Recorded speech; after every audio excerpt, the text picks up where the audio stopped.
Family and friends, top of the day, it's Monday and it's time for some motivation. Whether you call it supply side economics or free market, Reaganomics was once a controversial topic in politics. Reaganomics was created in response of stagflation. Stagflation occurs when inflation is high and economic growth, or GDP, is low. Stay with me. It was proposed by our 40th President Ronald Wilson Reagan. President Reagan served as the 33rd governor of California before becoming president of the United States. Prior to that, he had a successful career in acting and was a union leader. President Reagan defeated incumbent President Jimmy Carter in the 1980 presidential election. He was inaugurated on January 20th of 1981 and completed 2 terms that ended in 1989. A lot of things happened during this time. We saw the dissolve of the Black Panther organization, the HIV/AIDS crisis began during these years, and most importantly, we were introduced to crack cocaine in our communities nationwide. Reaganomics was guided by 4 pillars.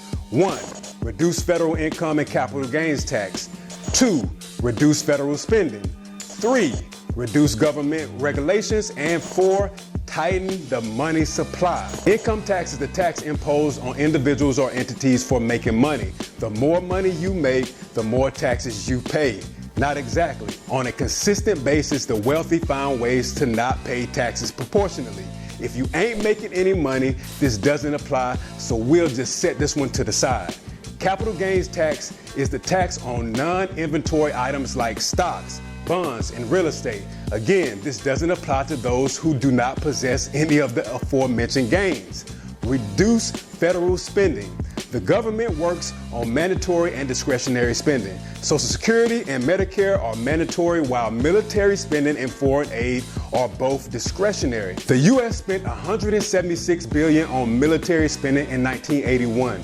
This number doubled to $321 billion in 1989, and we had no active wars during this period. In 1981, Reagan ordered the Social Security Administration to tighten up enforcement of the Disability Amendments Act of 1980, which resulted in more than 1 million disability beneficiaries having their benefits stopped completely.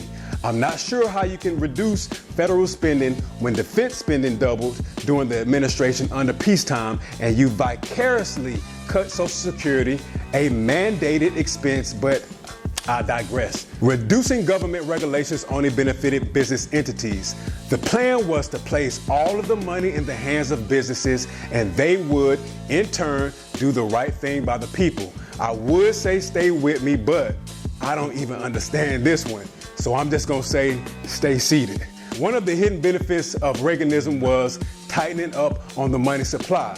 On the surface, this might appear to be a bad idea, but reducing the amount of paper money in circulation actually strengthened the US dollar.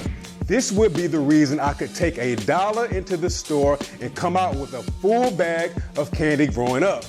Gas was under $1 per gallon, and the average price on a house was a little over $84,000 in 1985. So what happened over the next 30 years that has increased these numbers to almost $5 a gallon, with the average home price at almost $380,000 nationwide? Ronald Reagan ran on the slogan, "Let's make America great again," in 1980. President Trump took out the "let's" and just used MAGA in 2016.